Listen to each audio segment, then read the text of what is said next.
Listo, adelante. Gracias. Muy buenas tardes tengan todas y todos ustedes. Bienvenidos a este diplomado en lógica jurídica electoral. Mi nombre es Juan Abelardo Hernández y el día de hoy vamos a hablar sobre los elementos de la lógica aplicados a la elaboración de sentencias. Sin duda, uno de los grandes temas que trata la lógica jurídica. Y no sé cuántos de ustedes se dedican a la lógica, bueno, a la redacción de sentencias. Tal vez aquí todo el mundo tenga más experiencia que yo en la redacción de sentencias, pero voy a hablar sobre los elementos que pueden ser mucho más interesantes para dentro de la lógica. Primero, hay que señalar aquí tal vez una serie de cosas importantes. Uno de las distinciones, gracias. Una de las distinciones fundamentales de la lógica en el campo, o una de las características de la lógica aplicadas en el campo de la redacción de sentencias, sin duda alguna va acompañada de la tópica. La tópica dentro del campo de la argumentación jurídica es precisamente la enumeración o el inventario de lo que es todos los elementos a considerarse en la redacción de considerandos en la redacción de los considerandos de una sentencia. Entonces, de hecho, cuando hablamos de la tópica en Aristóteles es un texto que aborda precisamente lo que es la tópica, pero también aborda lo que es el campo de la lógica.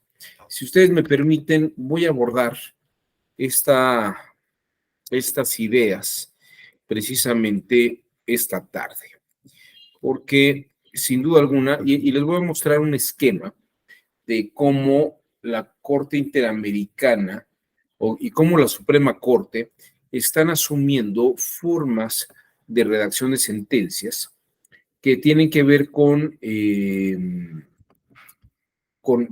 modelos tópicos lógicos. Entonces, sin más ni más, y ya sin decir agua va, creo que valdría la pena empezar a platicar sobre cómo funciona esto. De hecho, el tema de la tópica es algo que se ve y se aborda mucho en el campo de la argumentación jurídica, pero hoy voy a hablar de esta tópica aplicada al campo de la redacción de sentencias. Para comenzar, pues me gustaría presentarles la tópica de Theodor Fiebig. Theodor Fiebig es este señor que ven ustedes aquí, que tiene una cara de inmensa felicidad.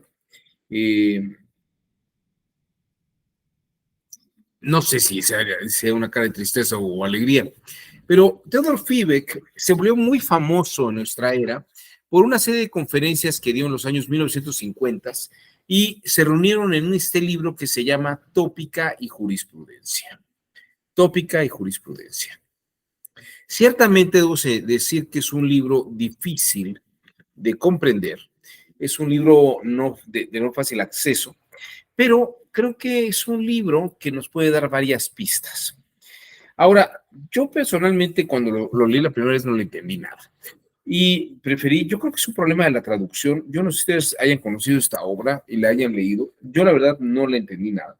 Y lo que hice fue dejar descansar a este libro y busqué otras cosas de Fiebig que tal vez pudieran ser más representativas. Tiene un texto sobre filosofía del derecho y tiene un texto que me pareció extraordinario. La verdad es que tiene un libro, déjenme ver si lo encuentro aquí aquí en la red para compartírselos. Es un texto que se llama Historia de la Tópica. Historia de la Tópica. Tópica.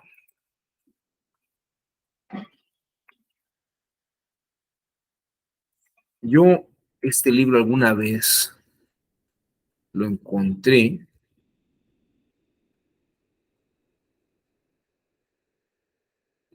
en una biblioteca, pero fíjense que no, miren, creo que aquí está. Déjenme ver si es este libro. O es un ensayo. No, este es un ensayo les comparto el ensayo, miren. Es un tema, probablemente aquí está referido el libro. Se llama Pensar el derecho desde el problema del problema. Theodor Fibeck, tópica y sistema de la historia del derecho. Y no sé si acá en la bibliografía esté tal vez el texto de Fibeck. Vamos a ver si está aquí. No, no está aquí. Bueno, les voy a decir, yo leí este texto que hace referencia a la historia de la tópica. Y creo que fue un texto muy revelador, donde verdaderamente ahí sí entendí yo a Fibeck. Y él hace referencia a un par de obras, digo, a la historia de a la historia de la tópica, y descubro yo dos formas de razonamiento de lo que es la tópica. Les voy a mostrar. Bueno, para empezar, vamos a ver qué significa la palabra tópica. La palabra tópica viene del griego topos, que significa lugar. Pero lugar puede concebirse de dos maneras distintas. Por un lado, el lugar físico, como el que estudia un topógrafo. El topógrafo hace un estudio de los lugares físicos, los que construyen las carreteras, los que están viendo terreno para hacer edificios, hacen estudios topográficos. Por el otro lado, la palabra topos hace referencia a lo que toma lugar. Lo que toma lugar o va a tomar lugar. De hecho, cuando ustedes están en un proceso, pueden escuchar tal vez en un debate que hay un interrogatorio, contrainterrogatorio, y cuando tal vez la persona que contrainterroga hace una pregunta indebida o una pregunta inducida, la persona, la contraparte, puede levantar la mano y decir objeción, ¿no? Objeción soy, señoría. Y la jueza o el juez responde al lugar o no al lugar. Bueno, esa es la idea de topos que nos interesa a nosotros en el derecho y que de hecho va a formar parte del esquema de lógica aplicada al campo de la redacción de sentencias. La palabra topos, traducida como lugar físico, al latín pasa como locus, pero la palabra topos, como lo que va a tomar lugar en un asunto jurídico, recibe el nombre de inventio o invencio. Y de hecho Cicerón desarrolló lo que se llama el ars inveniendi. ¿Qué es inventio a final de cuentas? Ya les dije qué es lo que va a tomar lugar o señalar lo que no va a tomar lugar. Bueno, la palabra inventio, si la tuviéramos que traducir al español, la palabra adecuada para traducir invencio al español es inventario o inventariar. Aquí tenemos una serie de casilleros en donde podemos inventariar varias cosas. Aquí, por ejemplo, vamos a inventariar los números cardinales. Cada uno de estos números tienen muchísimas gracias.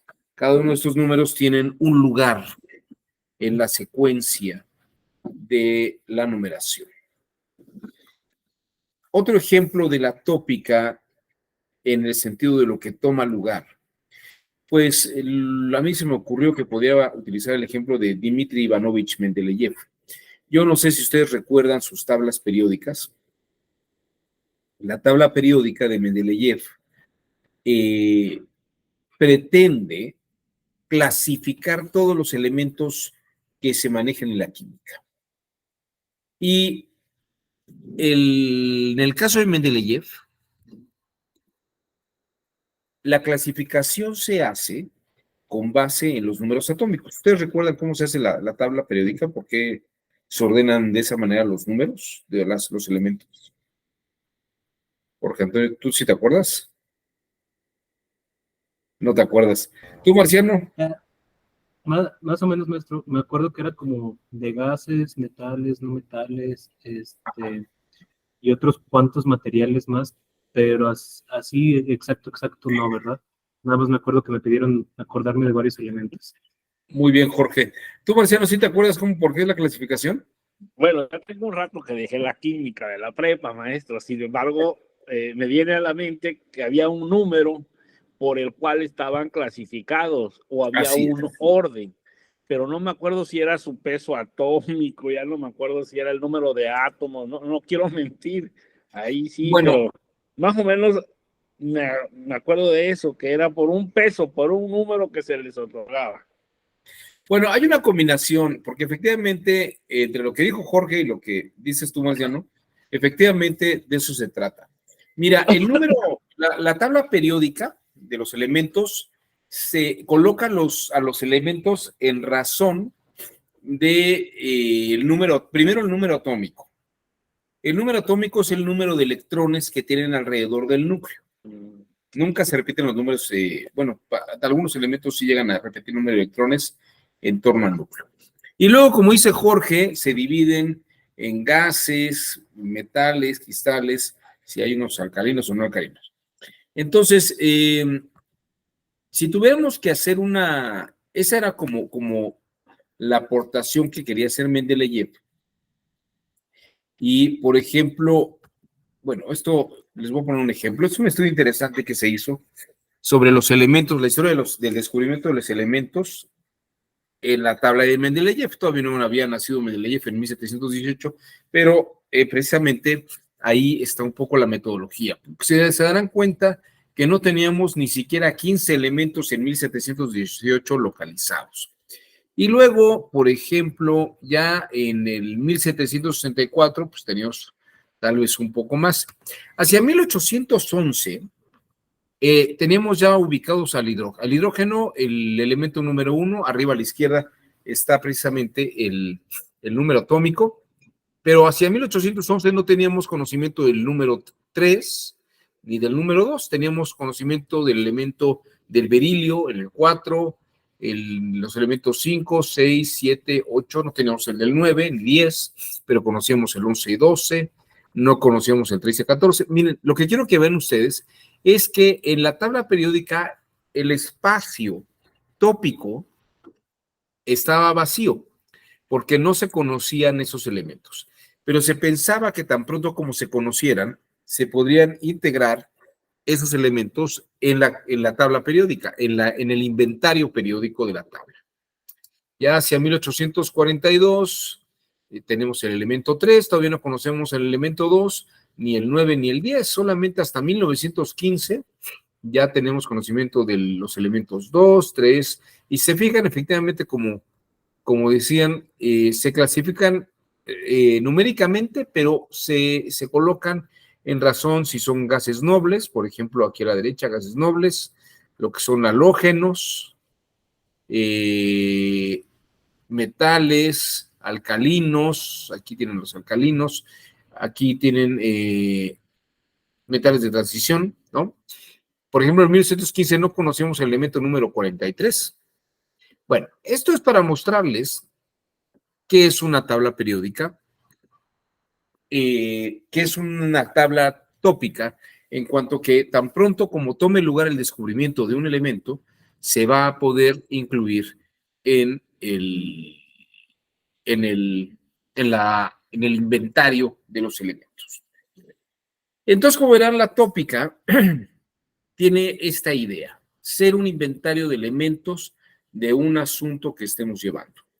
En el campo del derecho, y más en el campo de la redacción jurisdiccional, aquí tienen ustedes un ejemplo de lo que es un inventario tópico. Este es un ejemplo de, de un sistema que maneja la Corte Interamericana de Derechos Humanos. Este sistema lo que hace es darnos los elementos que tenemos en un asunto. Vemos la pretensión de una de las partes, en los fundamentos legales que tiene en su discurso, y tenemos un fundamento legal 1, fundamento legal 2, tenemos tal vez criterios normativos, criterio normativo 1, criterio normativo 2, criterio normativo, bueno, nada más 1 y 2, tenemos hechos relevantes, 1, 2 y 3, tal vez nos falta un elemento 4, pero tenemos un indicio de que podría haber un elemento jurídicamente relevante 4, pero no tenemos, pero hay algún indicio de que pudo haberlo. Hay un hecho jurídicamente relevante 5, siempre y cuando tuviéramos el hecho relevante número 4, cuyo indicio tenemos, aunque ese hecho no tiene pruebas contundentes, ¿no? Esto es un ejemplo de lo que podría ser un cuadro tópico de todo lo que se lleva en un asunto jurídico. Las historias tópicas, las narrativas tópicas es cuando se indaga y se ve si el asunto cuenta con todos los elementos. Básicamente, si están o no están, porque a partir de esto se lleva a cabo la redacción de la sentencia. De hecho, déjenme mostrarles una sentencia. Es una sentencia de 2015, pero solamente para que vean ustedes cómo se maneja esta sentencia. No tiene por objeto entrar al caso, pero quiero mostrarles el modelo tópico que maneja esta sentencia.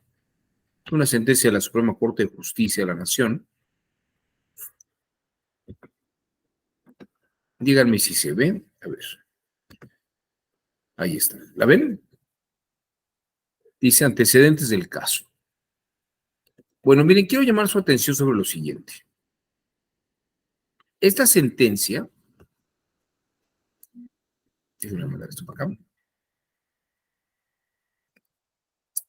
tiene todos los párrafos numerados y lo divide por partes, ¿no? Antecedentes del caso. Fíjense que incluso cómo comienza este párrafo.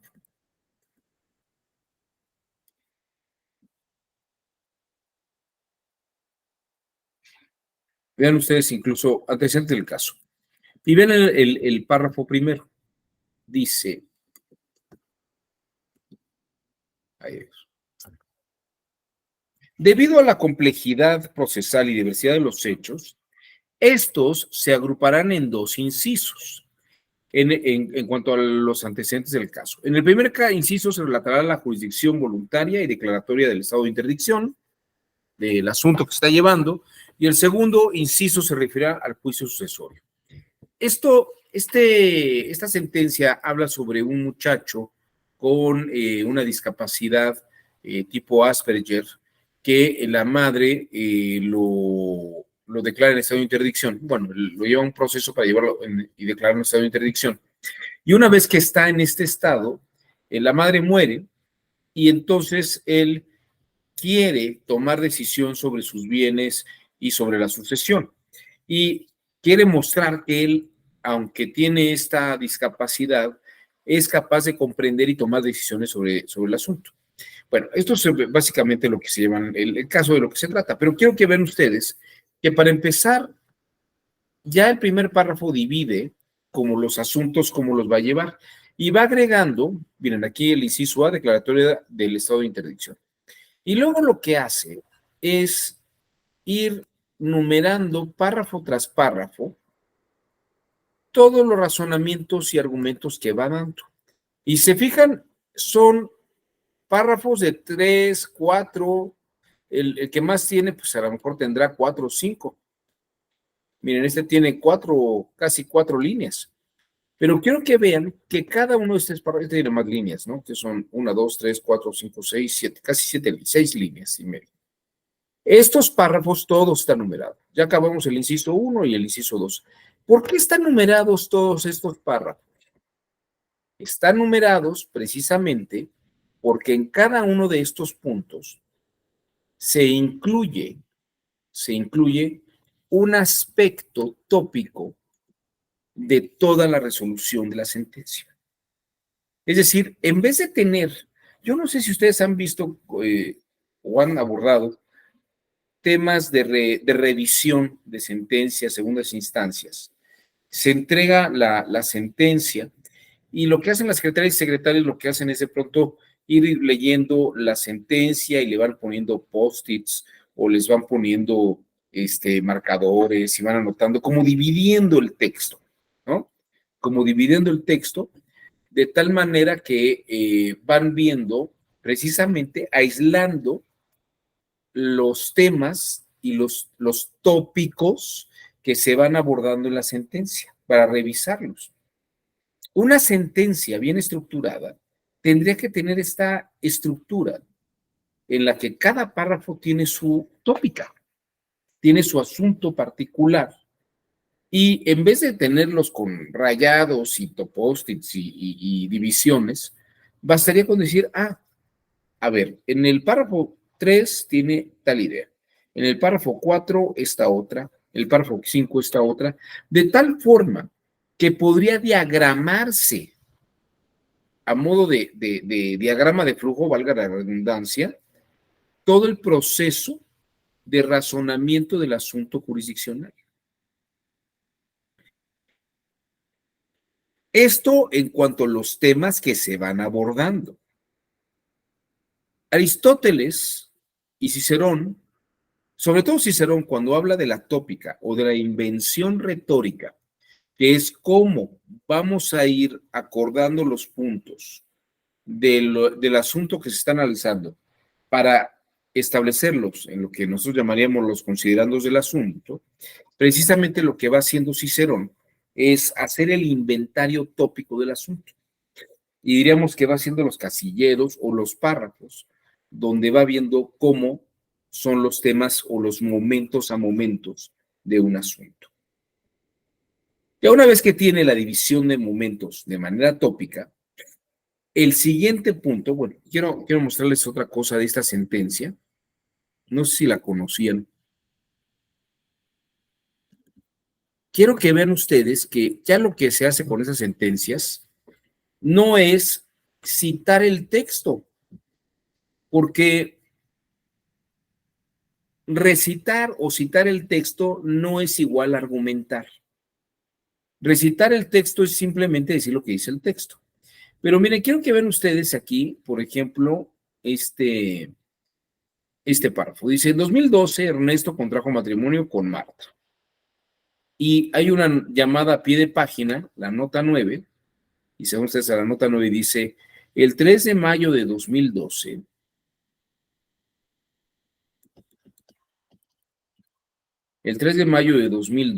tal como consta en el acta de matrimonio localizada en la jurisdicción voluntaria tal, Patricia, en calidad de tutora definitiva de Ernesto, promovió el juicio de nulidad del acta de matrimonio ante el juzgado, el familiar. Todo lo que es la referencia técnica del asunto se manda a pie de página. ¿Por qué? Porque en el texto de la sentencia, cada párrafo tiene un tema tópico argumentativo. Y, por ejemplo, quiero que vean ustedes, a ver, muy un poquito más para abajo, cuando el asunto llega a citar normativa, vamos a ver, por acá está. Miren, vamos a ver. Aquí, por ejemplo, dice el 24 de la Convención Americana de Humanos y 4 o 5, fíjense, aquí está, fíjense cómo viene el texto. Por último, el párrafo 38, por último, en su cuarto concepto de violación sostiene que la declaración del estado de interdicción viola el principio de igualdad establecido en el artículo primero constitucional en relación con los artículos 1 y 24 de la Convención Americana de Derechos Humanos y 4, 5 y 12 de la Convención de Personas con Discapacidad, que es la CDP6. Y fíjense, en vez de lo que hacen varios secretarios y secretarias de estudio, que es meter las sentencias aquí, lo que hacen es mandarlas a pie de página. Aquí está el artículo, la llamada del artículo 55, perdón, la llamada de la nota 55, donde está el artículo 1 y el artículo 24 de la Convención Americana de Derechos Humanos, y aquí sí está recitado y transcrito el artículo, y los 4, 5 y 12 de la Convención, pues acá están abajo. O sea, el argumento está arriba y la transcripción de artículos está abajo, de tal modo que el que está leyendo la sentencia no se pierde en el contenido de las normas, sino que ve el argumento desarrollado cuadro por cuadro tópico y el fundamento normativo está a pie de página. Ahí lo puede confrontar y es como si estuviera leyendo a 2 pistas el texto. Incluso, déjenme mostrarles que se pueden citar jurisprudencias. Aquí tienen ustedes cómo a nota de pie de página se cita la jurisprudencia. Aquí dice: corresponde realizar un escrutinio estricto en la medida legislativa, y aquí está la llamada número 91. Véanse los considerandos sobre el tipo de escrutinio que se debe realizar cuando exista una categoría sospechosa. A ver, aquí lo dice. Y acción de constitucionalidad 8/2014, resuelta el 11 de agosto de 2015. O sea, dice, lo que está argumentando arriba,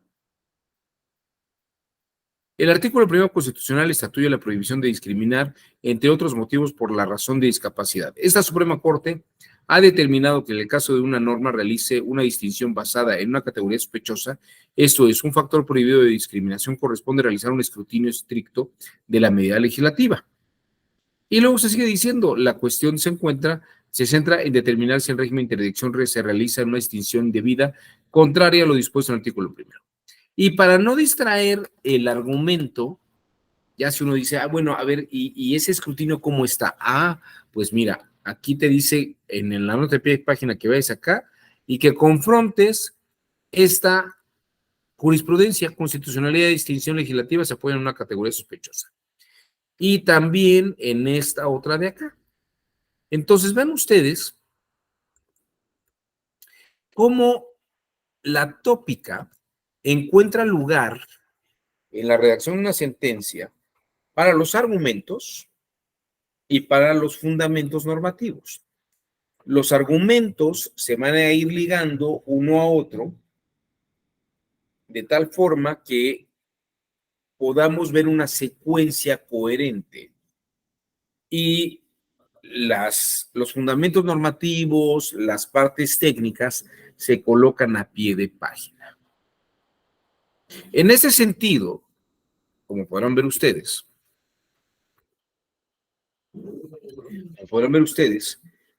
la lógica de la argumentación de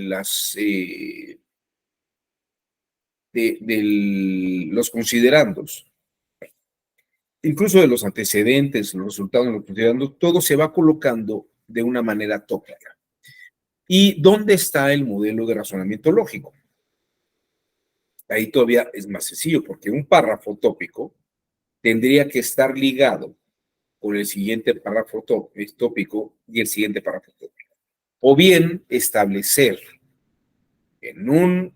colocando un título o subtítulo, que los párrafos tópicos están organizados de tal forma que, dadas esas premisas o dadas estas condicionales en los párrafos establecidos, podemos obtener la inferencia del asunto que estamos resolviendo.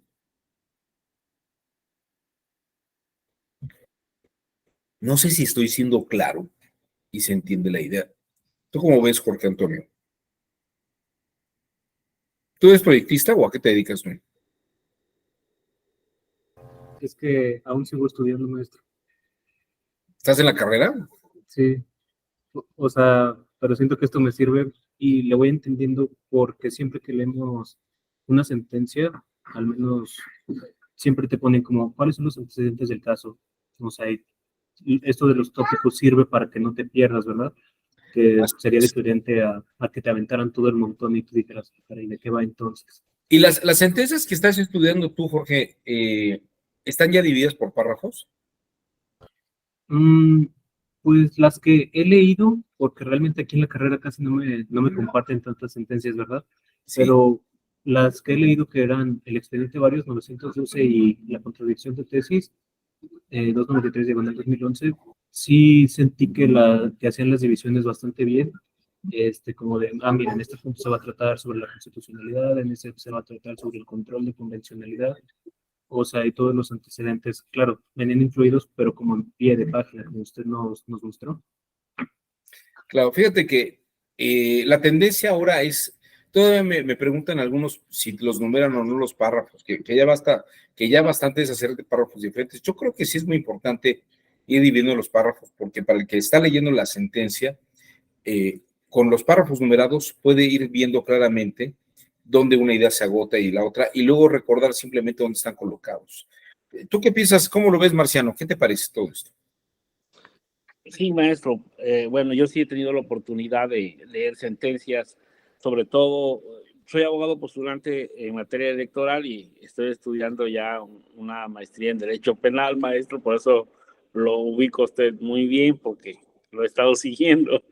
Entonces, esa idea que de enumerar los párrafos, pues hasta donde yo sé, nace a través de las sentencias de la Corte Interamericana, cuando Héctor Fix-Amudio implementa, si no mal recuerdo, esa metodología de diferenciar los párrafos.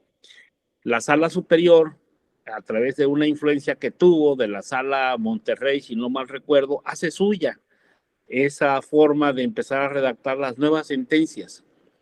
Ya no era necesario transcribir todos los hechos que se hacían casi interminables y eran sentencias totalmente aburridas. Y todo lo que hacíamos, perdón, yo lo hice cuando litigaba civil, mercantil, es irme a los resolutivos y no leer las 60, 50 páginas, sino que me al final. Entonces, hoy vemos las sentencias pues más avanzadas son las de la Sala Superior desde mi punto de vista, porque nos llevan propiamente de la mano, con excepción de que la nueva forma que nos están redactando la jurisprudencia, la Suprema Corte de Justicia de la Nación, ha entrado a un nuevo, a eso que usted hoy acaba de decirnos de la tópica, porque hoy la nueva jurisprudencia dice hechos. Mira, aquí está el hecho. Aquí está la justificación jurídica y aquí está el razonamiento. Si fuéramos estrictos, sin ser yo un experto, maestro, solamente soy un lector de sentencia, ahí se aplica lo que usted nos ha enseñado del silogismo lógico y que me hizo usted el favor de refrescarme la memoria en aquella clase de la maestría de Derecho Penal en el Centro Carbonell, donde pues me dio una zarandeada porque yo realmente no había hecho lo relacionado a un caso, a una teoría del caso. Como civilista siempre había tenido una concepción, bueno, ¿cómo voy a resolver este asunto que se me plantea? En materia electoral me llegaba el asunto, tengo litigando materia electoral desde el 2000, así, con mucha, pues muy estricto, nomás esto desde 2016, que me dieron la oportunidad y yo impugnaba todo, porque lo que yo quería al principio pues era aprender. Uno se burlaba de mí, oye, ¿por qué impugnas todo? Porque necesito aprender y no tengo con quién más que con este gobernador que viola la ley y pues ahí lo voy a hacer y así me entretuve. Pero sí, hoy, después de la verdad del aprendizaje, yo tengo la especialidad con ustedes, usted fue mi maestro en la especialidad, soy la segunda generación Sí, me y tuve la acuerdo. oportunidad de irme poco a poco, maestro, formándome.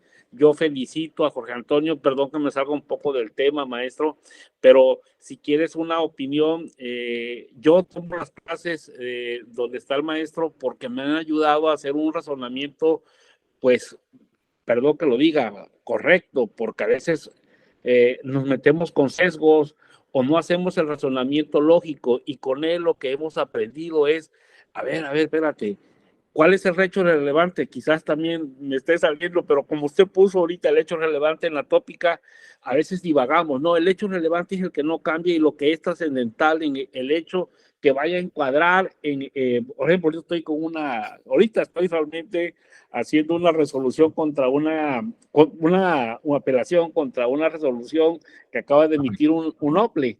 Y ahorita estoy viendo, a ver, lo que me acabas de dar en este razonamiento no encuadra con lo que dice mi queja, que donde te planteé yo, pues fue una violación al 134 en sus párrafos 7 y 8 y todo eso, la verdad, este es el mejor lugar para aprenderlo, porque esto en la universidad, yo ya estuve en la universidad y no lo vas a aprender.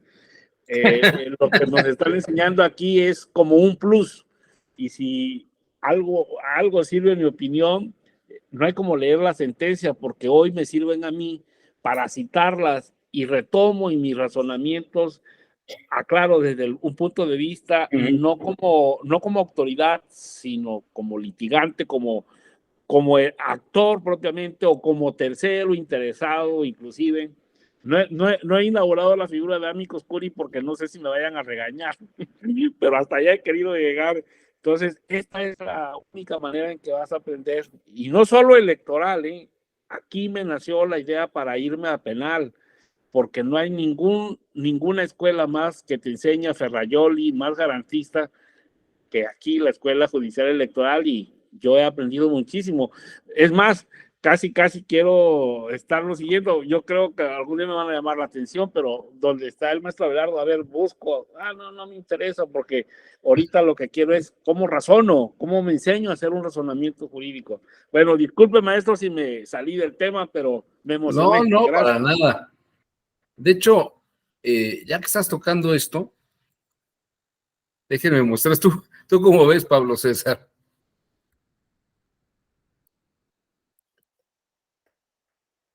¿Tú sí te dedicas para ser proyectista?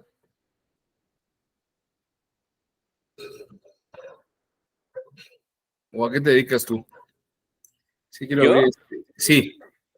Yo trabajo en el INE, ¿Qué tal? entonces, acá en Chiapas. Ok. Bueno, miren, les voy a mostrar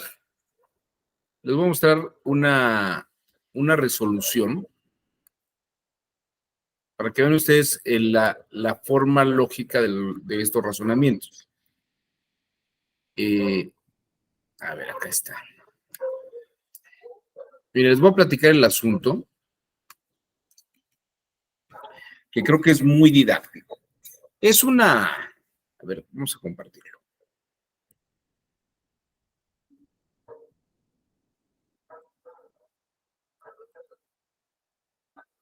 A ver, vamos a ver, ¿se ve allí? Esta señora es Ruperta Nicolás. Déjenme ver si podemos agrandar la imagen.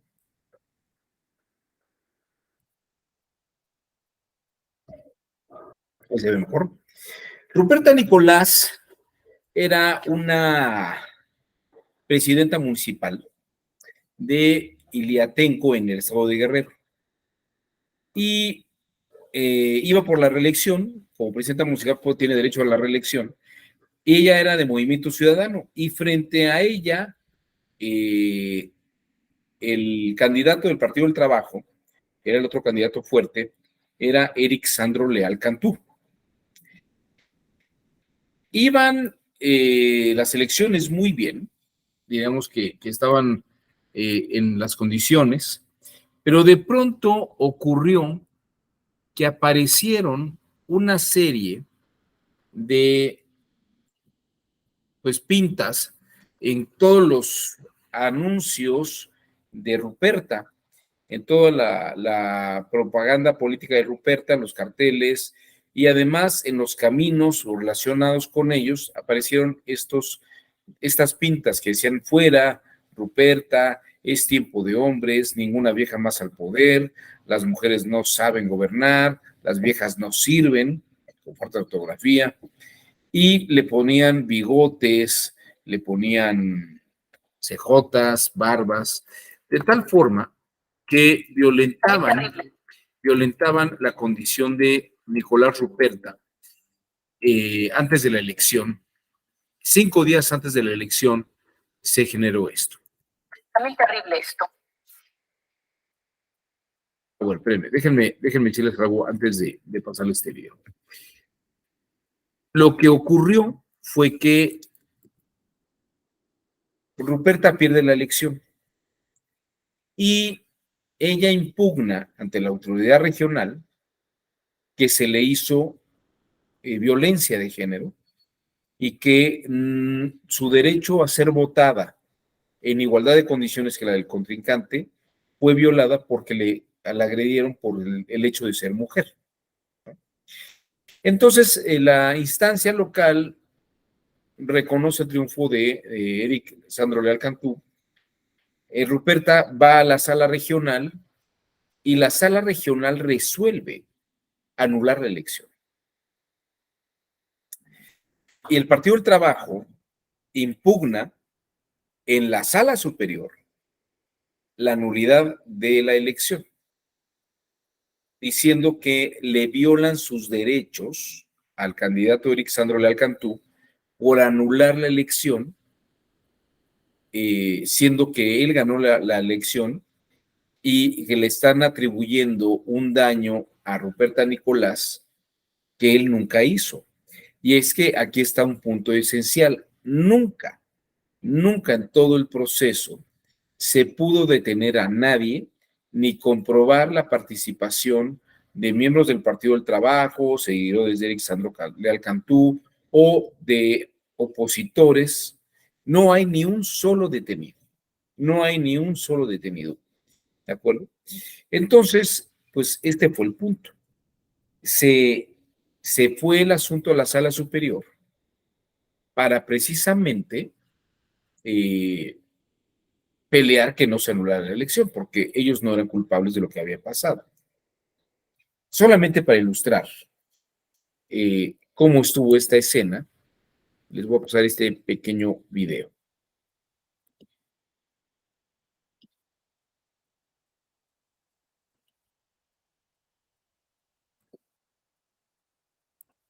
También terrible esto. Una elección fue anulada por el Tribunal Electoral del Poder Judicial de la Federación por violencia política en razón de género, es decir, porque una de las candidatas era mujer.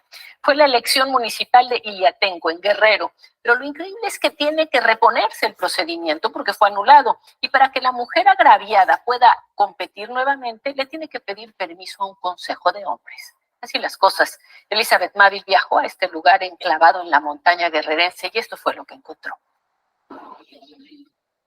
Se encontraron leyendas, fuera Ruperta, las mujeres no sirven para gobernar. En otro donde dice, fuera Ruperta, ya comiste, ninguna vieja más en el poder, fuera Ruperta, fuera Rupuerca. Es tiempo de los hombres, fuera Ruperta. En las calles, postes, sobre las carreteras, me decían que ya deja de engañar tanta gente, porque si no un día de esto vamos a ir por ti y vas a amanecer por ahí. Las pintas que aparecieron el pasado 28 de mayo en calles, carreteras, bardas y señales viales del municipio de Iliatenco, Guerrero, motivaron que el Tribunal Electoral del Poder Judicial de la Federación anulara la elección ganada por el candidato del PT, Eric Sandro Leal Cantú. No es válido que por obras fabricadas, desconocemos quién fue el actor, hayan tumbado una elección. Sí nos duele el fallo, porque no fuimos culpables. El tribunal argumentó que se ejerció violencia política de género en contra de la candidata Ruperta Nicolás Hilario, indígena mapa de 38 años, quien buscaba la reelección. Marca un hito, un antes y después en el tema de la violencia a las mujeres. Su abogado acaba de sufrir un atentado. Ayer estuvo aquí de doctor, mi carro está todo balaceado. La ley establece que a más tardar el 20 de diciembre deberá reponerse la elección municipal, algo que los opositores a Ruperta no quieren. Lo que pedimos ahorita es que se respete, pues, o sea, ya se hizo el resultado pasado, nosotros ya votamos, ¿por qué otra vez? El PT repetirá candidato, quien no respondió a nuestra solicitud de entrevista. Mantenemos la postura de seguir trabajando unidos para el licenciado Eric Sandro Leal Cantú. Ruperta, al ser mujer, deberá someterse nuevamente al Consejo de los Principales, los hombres ancianos del pueblo, quienes según su código de usos y costumbres le deben autorizar una vez más participar en la elección de este municipio, cuya población es 100% indígena. El pueblo tiene que darle el permiso a las mujeres de contender. Hay un consejo de ancianos pero ahí lamentablemente son puros hombres. Es patriarcal. Participaremos siempre y cuando la militancia decida. Miedo ya lo tuve antes de, y ahorita me siento con más seguridad de demostrar de todo lo que pasó, que las mujeres podemos gobernar. Sí hemos pedido protección, pero hasta la fecha no he visto respuesta. Bueno, este es el caso de Iratengo, no sé si lo conocía. Es muy famoso, es famoso. Ahora, la redacción de sentencias que se llevó a cabo tiene aspectos lógicos y vinculados de un orden tópico. Vamos a echarle un vistazo. Fuera del tema que es obligado, cuando se colocan los resultandos, pues se habla un poco de los antecedentes. Se podrían haber puesto precisamente los antecedentes de una forma tópica, estableciendo, pasó esto primero, esto después, esto después. Déjenme ponerles, por ejemplo, yo lo que hice con esta sentencia fue revisar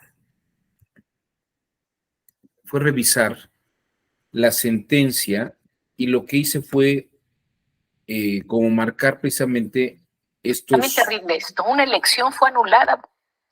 Esos parámetros, fíjense. Aquí podemos ver los antecedentes. Y lo que hice fue sintetizarlos. Fíjense, cada uno de estos párrafos, o sea, lo que hice fue dividir cada párrafo por fecha y suceso. Y fue lo que hice. Le hubiera puesto número cada párrafo, pero aquí nada más le hice el puntito para ver los hechos.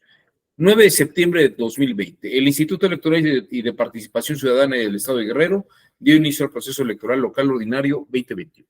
Punto. ¿Qué más hay que decir? Segundo punto. 6 de junio se llevó a cabo la elección para integrar, entre otros, el Ayuntamiento de Ilatenco Guerrero. Se acabó.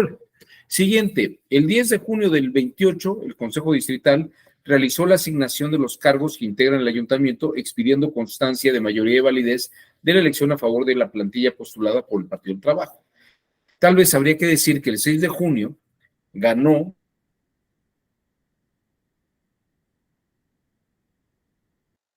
el Partido del Trabajo y el 10 de junio se expide la constancia al empleador. Ahora, incluso tú que estás ahora diciendo esto, el 21 de septiembre se recibió escrito presentado por integrantes de la red de mujeres en plural, y que son integrantes de otra red que es Avance Político de las Mujeres Guerrerenses. Integrantes de la Red Nacional de Mujeres Defensoras del Partido en Todo, de la Red Nacional de Mujeres Defensoras de Paridad en Todo, con la pretensión de comparecer como amicus curiae de la Corte, ¿no? Esta es una forma de que uno puede empezar a participar de eso. Luego, esos son como los hechos y procesos previos que se llevaron a cabo. Lo que les decía, el juicio de inconformidad local. El 14 de junio, Movimiento Ciudadano interpone juicio de inconformidad local en contra de los resultados de cómputo, la declaración de validez y la constancia de mayoría. La resolución del 5 de agosto es que el tribunal local confirma los resultados, da la validez y expide la constancia. ¿Qué hacen?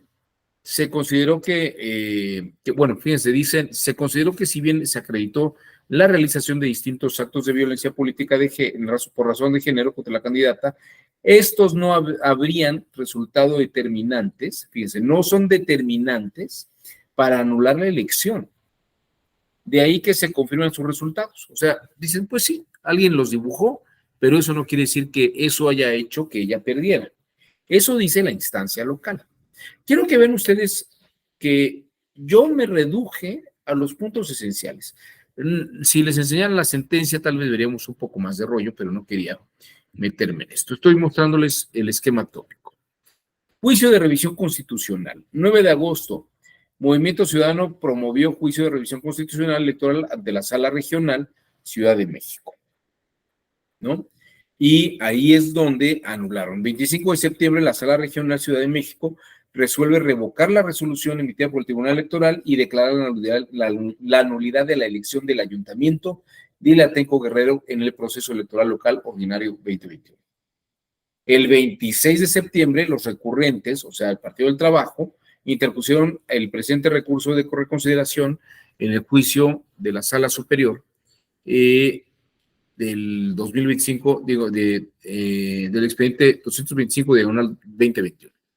Bueno, quiero que vean ustedes que ahí lo que hice simplemente fue marcar como la división de los antecedentes. Están encapsulados como cuadros tópicos, cada uno de ellos. Y hay una hilación, que es la hilación crónica. Diríamos que la lógica y es una lógica cronológica, porque además estamos hablando de los antecedentes y de los asuntos, de los hechos y de los procesos que ha habido antes. Ahora, vamos a echarle un vistazo a cómo se resuelve. Y aquí yo agregué algo que no agrega la sentencia, que es explicar un poco la metodología por la que se resolvió de una manera. Agregué aquí algo que podría ir en el rubro de los antecedentes como un factor que se va a tomar en cuenta para la operación de resolución del asunto. Esto que ven ustedes aquí es el estándar probatorio de la Corte Interamericana de Derechos Humanos. Y fíjense qué es lo que señala. A diferencia del proceso penal, en los procesos ante la Corte Interamericana, los estados no comparecen como sujetos de acción penal. Es decir, no hay indiciado. No es necesario que se identifique individualmente a las personas responsables de los hechos. Si el ejército o algún servidor público hizo algo, no se señala o no se sabe, pues se habla del ejército, de los servidores públicos, o aquí que es un particular tal vez, tampoco lo sabemos.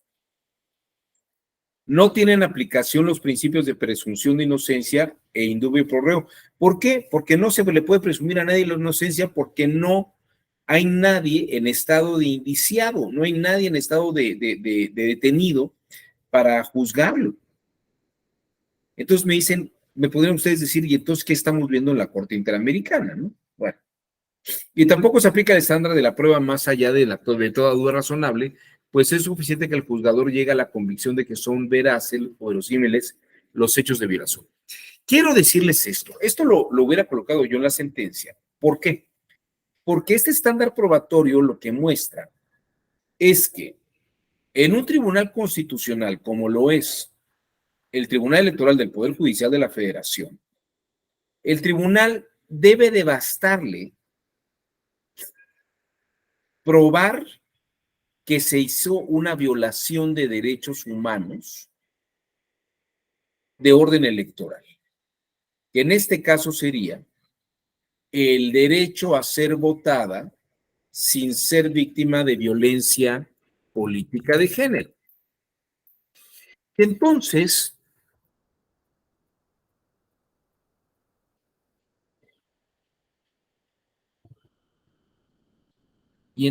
podríamos ir a revisar cada uno de los agravios. Es decir, están también de manera tópica los agravios que están señalando los del Partido del Trabajo para decir que no deberían anularse las elecciones. Pero fíjense cómo están estructurados y cuál es la hilación lógica que tienen. Por ejemplo, agravio primero. Violación al principio de presunción de inocencia. Y yo por eso coloqué el estándar probatorio. No sé si la persona que resolvió este asunto lo conoce, pero no lo quiso poner. Pero hubiera servido muy bien como un antecedente o una herramienta de utilidad para esto. ¿Por qué?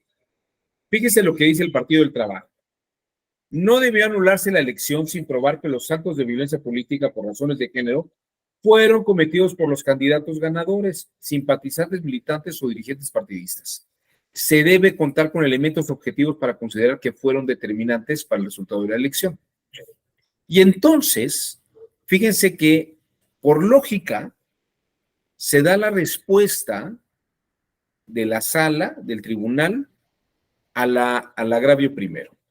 Y aquí se califica el argumento como inoperante. Dice, este argumento no opera. Esto, fíjense que es bien interesante porque ningún libro de argumentación jurídica señala cuándo son operantes o inoperantes o fundados o infundados los agravios. Pero esto creo que es muy interesante porque vemos de una manera muy práctica cómo la lógica opera en la redacción de una sentencia. ¿Por qué no opera? Fíjese, ¿por qué no opera el argumento? Y fíjese la respuesta. La sala regional no señaló como culpables a los ahora recurrentes ni a algún grupo de personas específicas, toda vez que no existían medios probatorios para atribuir la realización de conductas denunciadas. La sala regional, cuando dice que anuló la elección, no lo hace porque estuviera deteniendo a alguien y estuviera señalando a alguien. Entonces, este argumento que tú me das no viene al caso, ¿no? No opera porque no es un asunto que esté en controversia. De hecho, nadie dice que tú seas culpable, Partido del Trabajo. Por eso es un argumento inoperante. Y la lógica procesal y la redacción de la sentencia solamente atiende hacia o debe de revisar lo que puede operar como válido y lo que está fundado. En este caso, lo que le está diciendo al Partido del Trabajo es que este argumento que tú me estás dando no tiene por qué verse en este asunto, porque nadie jamás te está acusando a ti, ¿no? Por lo tanto, este argumento no opera. Y lo saca de la tópica, ¿no? O sea, diríamos que en el cuadro tópico le dice, este punto no vale. Este cuadro tópico lo vamos a sacar, porque tú me estás diciendo que tu pretensión está basada en que te violan el principio de inocencia. Ese cuadro tópico va para afuera. No sé si queda clara esta idea. ¿Se ven? ¿Tú cómo lo ves, Marciano? ¿Ven? Jorge, ¿sí le cachas al modelo? O sea, si fuera algo que tuviera que ver, lo ponemos en el cuadro tópico y al lugar. Pero fíjate, no al lugar porque no viene al caso, no es operante. ¿Sí se ven? Entonces la lógica tópica lo que nos dice, este sí cuenta y este no. Fíjate que nunca había dado esta clase con este ejemplo, pero creo que lo voy a hacer. No sé si te va quedando claro. ¿Sí te queda claro? ¿Sí queda claro, Marciano? Mira, qué bueno que me están diciendo eso. Bueno, vamos a seguir. Vamos a ver los otros agravios. No vamos a verlos todos, vamos a ver nomás estos que son como los más relevantes. Bueno, fíjense, vamos a ver el agravio segundo.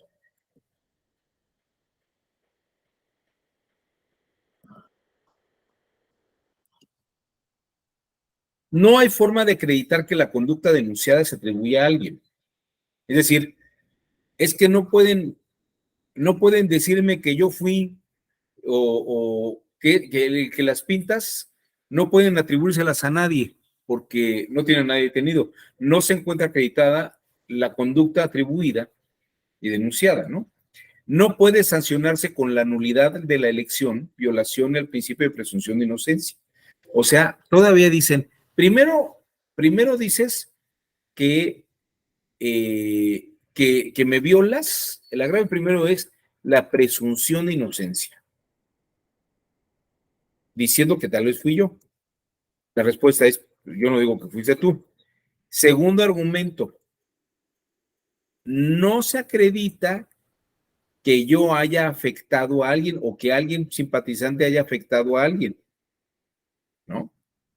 No se encuentra acreditado que el hecho de que se haya afectado la votación en todas sus casillas o que la supuesta violencia política de género, no, perdón, estamos en el 2. No hay forma de acreditar que la conducta denunciada se atribuya a alguien, o sea, no es responsable, ¿no? Y por lo tanto no puede sancionar a nadie. O sea, el argumento es, está sancionando sin que haya alguien a quien hacer responsable. Pero fíjense la respuesta que está dando la sala superior.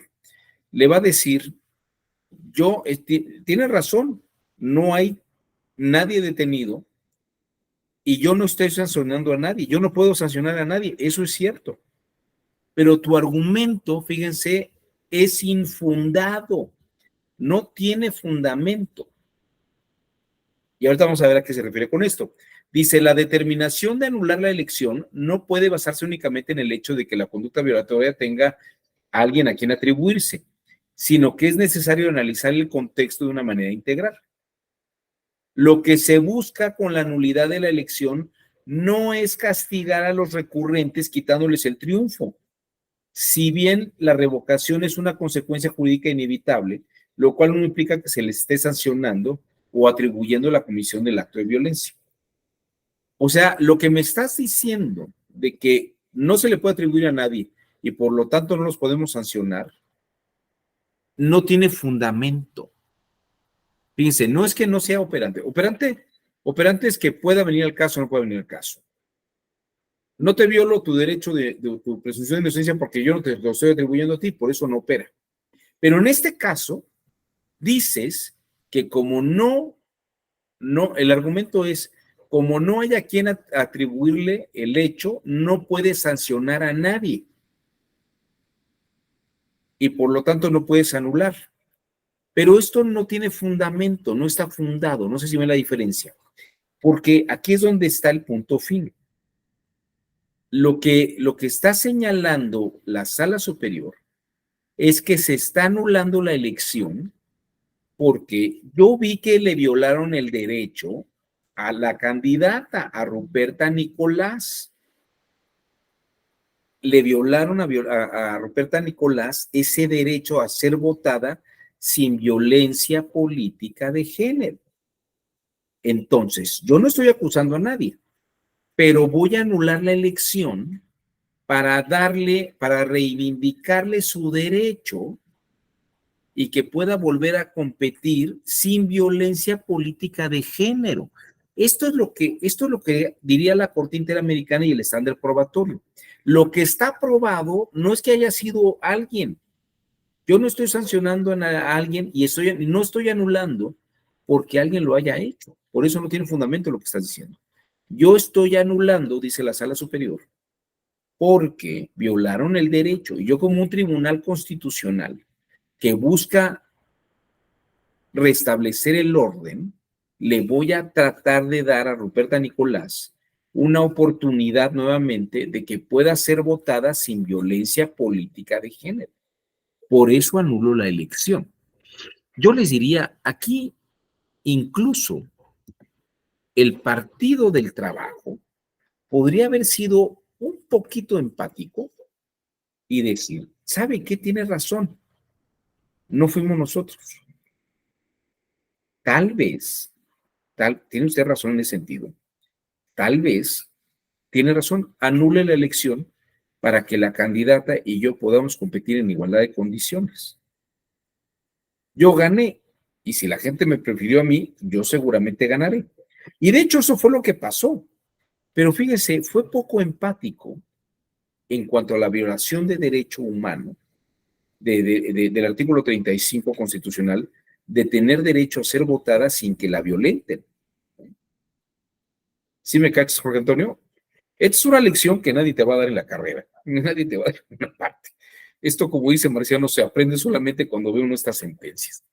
Pero ¿sí ves la diferencia entre un argumento inoperante y uno infundado? Bueno, vamos a ver la siguiente. Creo que son 5 o 6 nada más. A ver.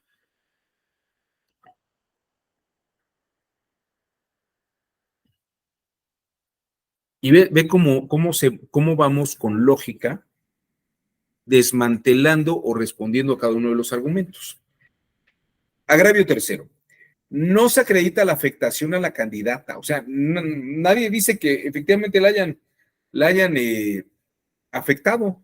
No se encuentra acreditado el hecho de que se haya afectado la votación en todas las casillas o que la supuesta violencia política de género se haya suscitado durante un tiempo preponderante de la campaña. Pues a su dicho no se puede constatar cuánto tiempo se encontraron las pintas o si efectivamente se trata de lugares de tránsito frecuente, así como que no en todas ellas se podía identificar que estuviesen dirigidos a la candidata referida, ¿no? Claro, en ese sentido, pues, ¿quién sabe si efectivamente las pintas la afectaron? Ahora, aquí la sala superior dice, ese argumento tampoco tiene fundamento. O sea, sí puede venir al caso, pero no tiene fundamento. ¿Qué no tiene fundamento? Que necesitemos a alguien para atribuirle el hecho para anular la elección. No es fundado porque yo lo estoy anulando por otra razón. Y el hecho de que no haya afectado a la candidata, pues tampoco tiene fundamento lo que estás diciendo. ¿Por qué? Porque se tuvo por acreditado que la existencia de las pintas tenían por lo menos 6 días antes de la celebración de la jornada electoral y durante el periodo de reflexión, o sea, como la veda, lo cual es tiempo suficiente para que se presuma que su exposición pudo afectar el criterio del electorado. O sea, sí pudo haberlo. Fíjense que el estándar probatorio dice, ¿es posible? Pues sí, sí es posible. ¿Es posible que haya ocurrido? Claro que es posible que haya ocurrido. Entonces, en ese sentido, vean ustedes que sí es posible y llevamos ya un agravio cuarto. Otro tópico, otra tópica, otro casillero. Agravio cuarto. Las incidencias no se dieron cerca de la ubicación de las casillas. Aquí lo que dicen estos del Partido del Trabajo dicen, hombre, pero sí estaban allí pintadas, pero ni siquiera estaban cerca del lugar donde la gente votó, ¿no? O los caminos. Y dice, mira, esto no opera y está infundado. El argumento es infundado y inoperante. Fíjate, ¿en dónde no opera? Vamos a la parte de abajo. El hecho de que las carreteras en donde se encontraron las pintas sean por una vía transitada de alta velocidad no implica que sean menos visibles. Claro, dicen, si es en una vía como una carretera, pues la gente va muy rápido. Entonces, pues no la van a ver. Bueno, eso no opera. Eso ni al caso, chato. ¿Por qué no opera? Porque el hecho de que sea una vía de alta velocidad no quiere decir que todos vayan a alta velocidad. Hay gente que va caminando al lado de la carretera y sobre todo la gente que vive allí, pues camina al lado de la carretera y sí puede ver las pintas mientras camina. Y el hecho de que sea de alta velocidad no quiere decir que tampoco todo el mundo vaya a alta velocidad. Entonces, en ese sentido, pues tu argumento ni viene al caso, o sea, no opera. Pero por el otro lado es infundado porque el hecho de que haya estado en esa parte, la gente que va a votar de una población a otra, donde están las casillas, o sea, de una comunidad a otra, donde están las casillas, sí pasa por esos lugares y sí ve esos anuncios, todos pintados. Radica en que se analizó la ubicación de cada uno de los mensajes o pintas, en donde no se ubicaron las casillas, dice, lo infundado radica en que se analizó la ubicación donde estaban las casillas, y en donde no se ubicaron las casillas de la ciudadanía, al trasladarla a la casilla electoral que correspondía necesariamente, transitó por donde se encontraban dichos mensajes. Además, se concluyó que justamente en aquellos lugares fue donde la candidata tuvo una cantidad considerablemente menor con respecto al ganador. O sea que parece que si la gente que iba caminando los vio, tal vez eso fue un factor determinante. Bueno, vamos a echar un vistazo rápido al agravio 5 y 6 y 7. Solamente son 7. No hubo impedimento para ejercer su derecho a ser votada. Fíjense, nadie le quitó su derecho a ser votada. O sea, el hecho de que estaban pintadas las pintas no le quitó su derecho. Pues claro, no se le está privando el derecho a ser votada. Lo que se está controvirtiendo es que no pudiera ser votada, sino que hubo actos de violencia política de género en cuanto que está siendo votada en unas condiciones de daño. Se realizó su derecho a votar de una manera sesgada y espuria, ¿no? Porque no estaba limpio el asunto. Y luego, nada más 2 argumentos más. Fíjense lo que dice, no se demuestra la influencia en el electorado. Esto se parece mucho a, pues, no es determinante que las pintas la hayan afectado. Bueno, lo que dice el argumento que es infundado, se demostró de qué manera se influyó en el electorado de tal forma tal que resultó determinante para el resultado de la elección analizando todos los factores necesarios. Además, no hay contradicción como la aducen, puesto que la sala responsable estimó que los mensajes existían por lo menos 6 días antes. O sea, sí están los mensajes allí. ¿Cómo no está demostrada la influencia? Bueno, está demostrado que la gente que vio los letreros, donde votó en contra de Ruperta, fue en zonas donde la gente vio sus letreros. No es determinante, pero hay indicios. Y con base en el estándar probatorio, solamente con que haya un indicio que afectó el derecho humano a ser votada sin violencia política, es motivo suficiente para señalar que efectivamente se ha de así. Y luego, bueno, este último argumento es así como devastador, porque dicen, bueno, a lo mejor fue ella misma la que los pintó y para hacerse la víctima y que le sirviera de pretexto, ¿no? Así como cuando YouTube saca las mañaneras de YouTube, la verdad que a quién le va a afectar eso, ¿no? Que dicen, no, es que es censura. Menos del 1% de los seguidores de Andrés Manuel lo siguen en YouTube. La verdad es que es inicuo el argumento de ese tipo. Bueno, como ven, los argumentos están tópicamente divididos. Agravio primero, respuesta. Agravio segundo, respuesta. Agravio tercero. Entonces, como verán, sí hay una estructura tópica en la que hay una secuencia histórica y luego los argumentos, los agravios son argumentos y se analiza de manera lógica si es fundado o inoperante, o sea, al lugar o no al lugar. Podríamos incluir, fíjense, si el estándar probatorio es basta con que haya el daño para probarlo, entonces, fíjense el argumento. Vamos a pensar el primero. No hay detenido. Entonces me estás violando el principio de indubio pro reo o el principio de presunción de inocencia. O sea, si no hay detenido, estás violándome el principio de presunción de inocencia porque dices que fui yo. Pero fíjense, si hay anulación, fíjense cómo lo razonarían. Si anulas el proceso, es porque hay. Si anulas el proceso, que es la consecuencia, es porque el antecedente es que hubo un indiciado o que hay un detenido, ¿no? Ok, pero la lógica es, anulo la elección, no porque tú hayas sido el indiciado, ¿no? Esto es interesante. Si se acuerdan, en el cuadro lógico de inferencia, esto es una contrariedad. No necesito el antecedente para que se dé el consecuente.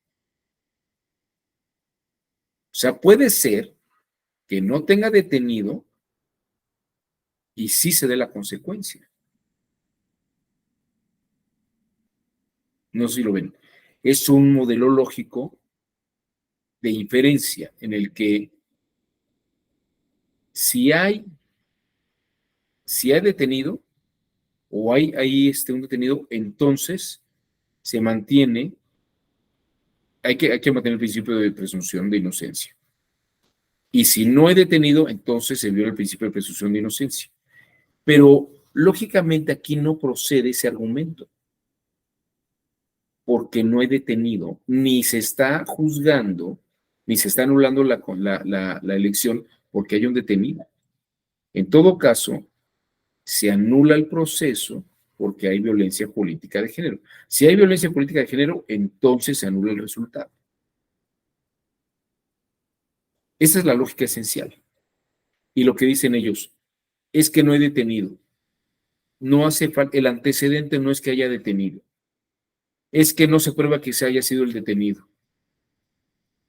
Es que la lógica no es que haya detenido. La lógica es que si hubo violencia política de género, entonces se anula la elección. ¿Sí lo ven? O sea, el antecedente consecuente es, si hay violencia, entonces se anula. Pero si ustedes llegan y me dicen, el antecedente es que no he detenido, pues esa no es la lógica que estamos siguiendo. Es que no se prueba que haya sido porque haya habido alguien. No es lo que hay el antecedente. no queda claro si la gente lo vio. No hace falta, porque eso no es lo que está en discusión. A lo mejor fue ella. Bueno, eso que estás diciendo es como una canalla, porque estás atribuyéndole un daño que ella misma estaría provocando. El tema es, si hay violencia política de género, entonces se anula la elección. Se probó que hay violencia política de género, entonces hay anulación de elección, porque le tengo que restituir su derecho a la candidata. ¿Se entiende la idea? Es decir, quienes están poniendo los agravios no entienden la lógica de la nulidad de la elección. No se anuló porque hubiera responsables, ni porque estuvieran violando sus derechos, ni porque se les estuviera atribuyendo a ellos que lo hicieron, sino como Tribunal Constitucional se le está diciendo que se le dañó el derecho y el Tribunal Electoral lo que está haciendo es reivindicarle el derecho a ser votada sin violencia política de género. Todos los agravios tópicamente vieron si son infundados o inoperantes, pero el tema es que nunca hubo un agravio para atacar el tema de fondo, que era el tema esencial, que era que hubiera violencia política de género. Si el Partido del Trabajo hubiera peleado que no había violencia política de género, entonces no habría por qué haber nulidad de la elección. Pero no lo hizo así. Peleó otra cosa que es inoperante e infundada. Esto, Jorge Marciano, ¿qué quiere decir? Que debatieron un problema que no era el punto por el que se resolvió en la sala regional. Están peleando otra cosa, que es inoperante e infundada. Por eso el asunto para el Partido del Trabajo se pierde, ¿no? Pero hay una estructura tópica de los temas. Yo hubiera empezado señalando que ninguno de estos 7 argumentos viene al caso, ¿no? No sé si con esto queda claro. Bueno, y bueno, tal vez a modo de epílogo, sea interesante ver el final de cómo acabó este asunto.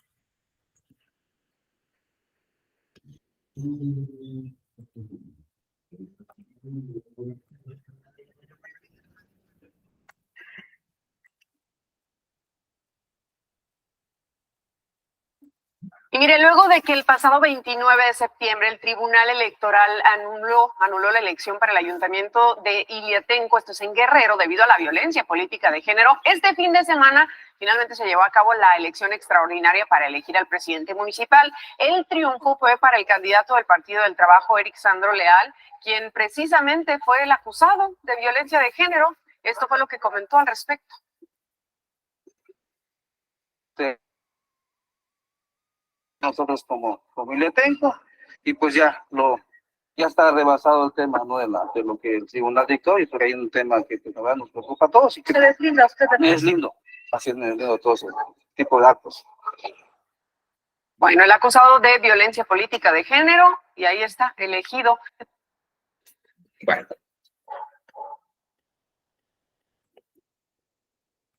Ahí tienen el ejemplo.